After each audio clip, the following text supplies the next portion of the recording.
ବର୍ତ୍ତମାନର ବଡ଼ ଖବର ନିଆଁ ଲାଗି ବସ୍ଟି ସମ୍ପୂର୍ଣ୍ଣ ଦଗ୍ଧ। ଯାଜପୁର ଦାନଗଦି ଅଞ୍ଚଳ ମିଲିଟାରୀ ଛକ ଏବଂ କୁସୁନପୁର ଛକ ରାସ୍ତାରେ ଏକ ବସ୍ରେ କୌଣସି କାରଣବଶତଃ ନିଆଁ ଲାଗି ସମ୍ପୂର୍ଣ୍ଣ ଜଳିଯାଇଛି। ତେବେ ଦମକଳ ବାହିନୀ ପକ୍ଷରୁ ନିଆଁ ଲିଭା କାର୍ଯ୍ୟ ଜାରି ରହିଛି। କୌଣସି ଦୁର୍ଘଟଣା ନ ହେବା ପାଇଁ ରାସ୍ତାରେ ବ୍ୟାପକ ପୋଲିସ ସୁରକ୍ଷା ବଳୟ ଦେଖିବାକୁ ମିଳିଛି। ବର୍ତ୍ତମାନର ବଡ଼ ଖବର ନିଆଁ ଲାଗି ବସ୍ଟି ସମ୍ପୂର୍ଣ୍ଣ ଦଗ୍ଧ।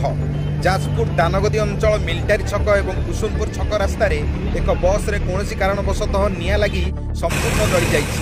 ତେବେ ଦମକଳ ବାହିନୀ ପକ୍ଷରୁ ନିଆଁ ଲିଭା କାର୍ଯ୍ୟ ଜାରି ରହିଛି। କୌଣସି ଦୁର୍ଘଟଣା ନ ହେବା ପାଇଁ ରାସ୍ତାରେ ବ୍ୟାପକ ପୋଲିସ ସୁରକ୍ଷା ବଳୟ ଦେଖିବାକୁ ମିଳିଛି।